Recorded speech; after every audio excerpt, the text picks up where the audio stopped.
Welcome to Brain Vision.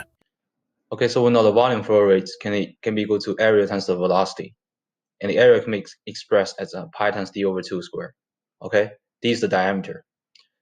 And we know the volume flow rate can be also equal to the volume divided by the time interval. So therefore, have volume over delta t is equal to pi times d over 2 squared times v. So therefore, d is equal to 2 times square root capital V over pi v delta t. So we know volume can be equal to 6 meter times 5 meter and then times 4 meter, which is 120 meter cubed. And we know the speed was limited at 5 meter per second. And the time interval here is 15 minutes. If we convert it to second, it's 900 seconds. So now we can plug in back to the equation to determine the diameter, the minimum diameter, okay?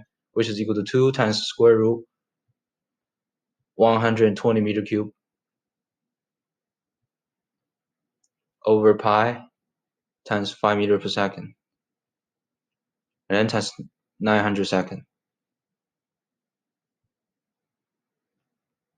And this will give us the diameter of the duct is about 0.184 meter